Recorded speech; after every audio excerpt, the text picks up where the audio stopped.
warahmatullahi wabarakatuh. Waalaikumsalam warahmatullahi wabarakatuh. Ya, kembali lagi bersama kami dalam video tugas. Assalamualaikum warahmatullahi wabarakatuh. Ya, kembali lagi bersama kami di video kali ini. Sebelum melanjutkan video, izinkan kami memperkenalkan diri lagi. Ya, dari saya dulu.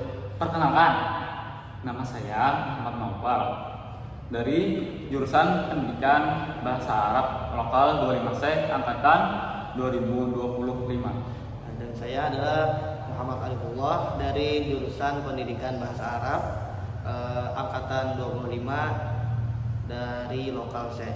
Dan hari ini kami ingin mengerjakan tugas video yang telah diberikan oleh Bapak Abdul Somad kepada kami, yaitu tugas filsafat. Dan hari ini kami ingin mengambil tema filsafat, yaitu logika berdasarkan buku ini. Jadi kami akan menjelaskan apa-apa saja yang ada di buku ini nantinya, bagaimana buku ini menjelaskan logika dan apa saja yang ada di sini intinya akan menjelaskan yang ada di sini. Jadi sebelum kita lanjut, kita harus tahu dulu apa itu logika. Nah, jadi kita langsung aja tanyakan, apa sih itu logika? Oke.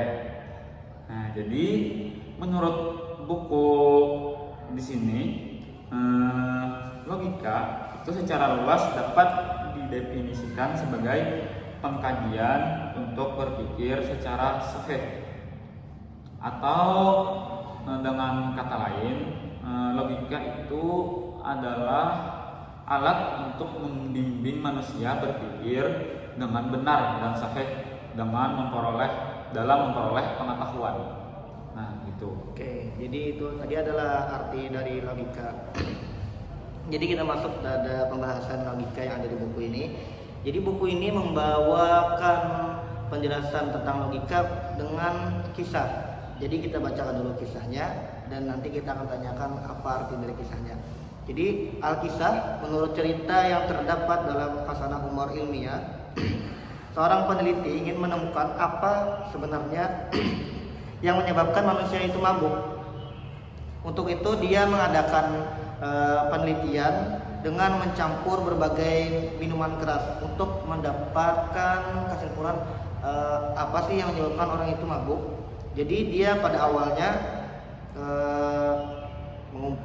mencampurkan air dengan whisky luar negeri. Setelah itu dia meminumnya sampai habis dan kemudian ternyata dia mabuk.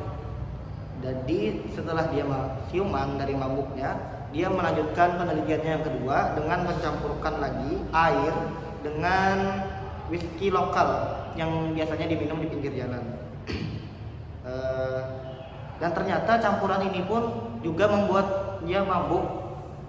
Dan akhirnya pada penelitian yang ketiga dia juga mencampurkan air dengan tuak yang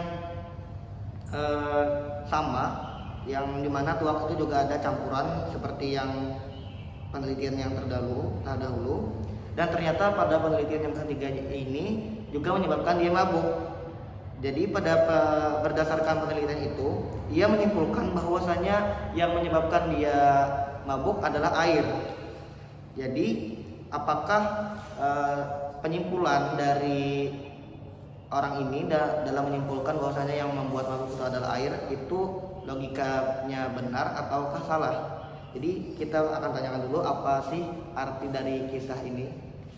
Oke, jadi saya jawab. Inti dari kisah ini, ada seseorang yang ingin membuat penelitian untuk mengambil kesimpulan. Ya. Jadi kasus pertama, dia mencampurkan air dengan whisky dan dia minum menjadi mabuk.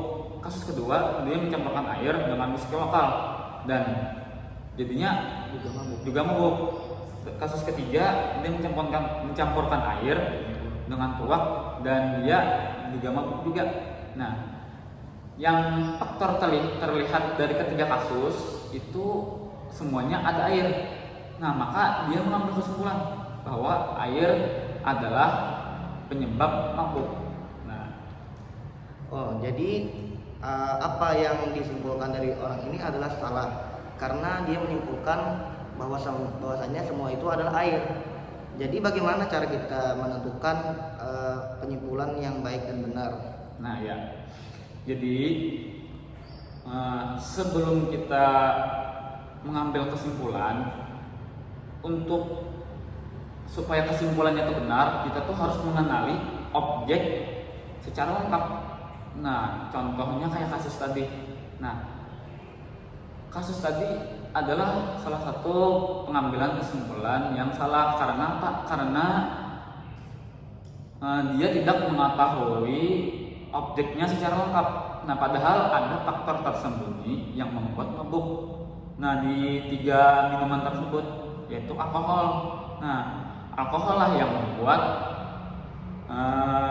dia mabuk karena alkohol itu ada di whisky, ada di whisky lokal juga ada, di tuak ada juga. Nah, jadi itu yang membuat mabuk, bukan air. Jadi dia di sini menyimpulkan bahwasanya air adalah yang membuat mabuk, itu tersalah. Iya. Karena dia di situ salah menunjukkan objek. Iya. Seharusnya sebenarnya bukan air yang membuat mabuk, tapi alkohol yang ada di 3 bahan berbeda tersebut ya. Iya. Karena dia tadi memahami objeknya tidak lengkap. Nah, dia menyimpulkan yang terlihat, padahal ada lagi yang tersembunyi di dalam 3 minuman tersebut. Nah, oke, jadi di halaman selanjutnya dari buku ini ada sebuah gambar ya seperti ini gambarnya. Jadi di sini ada teks bila kau bilang kasihani saya orang bisu yang tidak bisa berbicara. Jadi itu tidak ada logikanya, ngerti ya? Bagaimana orang bisu berbicara? Nah, ini apa maksudnya dari gambar yang ada? Nah, dari gambar ini, ada seseorang pengemis ya, yang minta dan dia berkata, kasihani saya orang bisu, saya tak bisa bicara. Nah, dari perkataannya itu apakah masuk akal, apakah masuk secara logika atau tidak? Nah, kita pahami dulu, kasihani saya orang bisu. Nah, dia berkata dia bisu, tapi secara akal pikiran orang bisu itu tidak bisa berbicara, sedangkan dia berbicara. Nah, maka itu perkataan yang tidak ada logikanya. Oke, jadi itu yang dimaksud dari gambar tersebut. Nah, jadi pada logika ini apakah ada pembagian atau cara untuk kita menarik kesimpulan dengan baik dan benar supaya tidak terjadi pada 2 kasus sebelumnya? Nah, jadi di buku ini dijelaskan ada 2 pembagian logika. Yang pertama logika induktif, yang kedua logika deduktif. Ada logika induktif dan juga deduktif tadi ya. Bisa dijelaskan lebih dalam lagi apa sih itu logika induktif dan juga logika deduktif? Oke, nah jadi logika induktif itu adalah penarikan kesimpulan dari kasus-kasus individual nyata menjadi kesimpulan yang bersifat umum. Ya, simpelnya dari khusus ke umum. Nah, sedangkan logika deduktif itu adalah kegiatan berpikir yang sebaliknya dari penalaran induktif, artinya dari umum ke khusus. Nah, gitu. Oke, jadi induktif tadi itu adalah penarikan kesimpulan dari khusus ke umum. Ya. Dan juga deduktif tadi adalah penarikan kesimpulan dari dari umum ke khusus ya begitu. Bisa berikan contoh nggak bagaimana logika induktif dan juga logika deduktif? Oke, saya akan memberikan masing-masing dari logika induktif dan deduktif ini satu contoh. Dari logika induktif terlebih dulu. Nah, jadi logika induktif itu apa sih? pengambilan kesimpulan dari khusus ke umum. Nah, contohnya gini, saya mengatakan bahwa kucing mempunyai mata, anjing mempunyai mata, gajah mempunyai mata. Nah, maka kita mengambil kesimpulan secara umum. Nah, kucing itu apa? Kucing hewan, anjing hewan, gajah hewan. Maka kita simpulkan secara umum bahwa hewan mempunyai mata. Nah, gitu. Oh, jadi begitu. Jadi itu ya contoh dari induktif. Ya. Bagaimana contoh dari logika deduktif sekarang? Jadi saya ingin memberikan contoh dari logika deduktif. Nah, sebelum memberi contoh, saya ingin jelaskan terlebih dahulu cara penarikan kesimpulan secara deduktif. Nah, cara penarikan kesimpulan secara deduktif biasanya mempergunakan pola berpikir yang dinamakan silogismus. Silogismus disusun dari dua buah pernyataan dan sebuah kesimpulan. Nah, dua buah pernyataan itu satu premis mayor, yang kedua premis minor. Nah, langsung saja kita masuk contoh. Premis mayor, semua makhluk mempunyai mata. Nah, premis minornya, si Udin adalah seorang makhluk. Nah, kita ambil kesimpulan lebih khusus lagi, si Udin itu apa? Si Udin adalah makhluk. Nah, maka kita simpulkan si Udin itu juga mempunyai mata. Nah, gitu, karena semua makhluk mempunyai mata dan Udin itu termasuk dari makhluk. Nah, maka kita simpulkan Udin mempunyai mata. Oke, jadi begitu contoh dari deduktif. Jadi deduktif ini harus ada ada jalannya ya. Ada seperti premis mayor, premis minor, dan juga kesimpulan yang disebut tadi silogismus. Nah, untuk logika induktif tadi itu apakah ada juga sistem atau cara penerapannya? Dari buku sini, sebelum kita menggunakan logika induktif, kita harus memahami objek secara lengkap. Supaya apa? Supaya tidak tersalah mengambil kesimpulan. Ketika kita tidak memahami objek secara lengkap, itu akan menimbulkan kesimpulan mungkin kesimpulan itu salah. Oh, jadi logika induktif itu adalah logika yang dipakai di awal tadi ya? Iya. Yang menentukan bagaimana objek. Nah, yaitu salah satu contoh logika induktif yang tentang air, kandung whisky. Nah, gitu. Jadi di sini terlihat perbedaannya, bahwasanya logika induktif itu adalah dengan cara kita menentukan objek dulu, baru bisa kita menggapai kesimpulan. Iya. Nah, dan sedangkan logika deduktif ini punya sistem yang bernama silogismus yang terdiri dari premis mayor, premis minor, dan juga kesimpulan. Oke. Jadi di sini kan di dalam buku tadi sudah dijelaskan bahwasanya pembagian logika itu ada dua, induktif dan juga deduktif.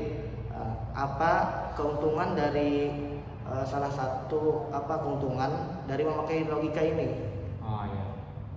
Jadi di dalam buku ini tertulis kesimpulan yang bersifat umum ini atau logika induktif mempunyai dua keuntungan. Nah, keuntungan yang pertama ialah bahwa pernyataan yang bersifat umum ini bersifat ekonomis. Maksudnya induksi memungkinkan kita merangkum ribuan fakta yang tercerai-berai menjadi satu pernyataan tunggal yang mudah diingat dan disimpan. Nah, contohnya kayak tadi, misalkan kucing mempunyai mata, anjing mempunyai mata, gajah mempunyai mata. Nah, itu kebanyakan. Jadi supaya lebih mudah, buahnya ini apa? Hewan. Oh, kita simpulkan aja hewan. Nah, intinya yang termasuk hewan itu mempunyai mata. Nah, supaya mudah. Nah, gitu. Itu keuntungan yang pertama. Nah, jadi terus keuntungan yang kedua ialah kemampuan prediktif, yaitu melangkah lebih jauh. Maksudnya induksi menjadi jembatan untuk melompat dari apa yang sudah kita ketahui menuju apa yang belum kita ketahui. Nah, contoh, setiap benda yang dilepas dari ketinggian akan jatuh ke bawah. Nah, maka ketika kita memegang sebuah gelas baru yang belum pernah Anda lihat sebelumnya, Anda bisa memprediksi bahwa jika dilepas, gelas itu akan jatuh. Nah, lebih mudahnya kayak gini. Tadi kan setiap benda yang dilepas dari ketinggian itu akan jatuh. Nah, kita akan lebih tahu kelanjutannya, lebih jauhnya ke depannya, bahwa setiap apapun yang kita lepas itu akan jatuh. Contoh, sahan kertas kita lepas akan jatuh. Nah, itu maksudnya. Entah apapun benda yang baru kita lihat, kita pegang, kita lepas, itu akan jatuh. Oh, jadi keuntungan dari induktif ini itu kita pertama lebih memudahkan kita untuk mendapatkan suatu pengetahuan tadi ya. Iya. Ya, semisal tadi kucing punya mata, terus binatang lain punya mata, intinya binatang itu punya mata. Dan juga kita punya wawasan yang lebih luas dengan menggunakan logika induktif ini ya. Nah, gitu. Oke, dengan berakhirnya penjelasan tadi juga berakhir pada bab logika ini. Jadi mungkin hanya sampai di sini yang bisa kami jelaskan. Saya Muhammad Arifullah dan saya Muhammad Nopal izin pamit undur diri. Dan itu saja yang dapat kami sampaikan dengan sesuai pengetahuan kami. Salah-salahnya mohon dimaafkan. Assalamualaikum warahmatullahi wabarakatuh.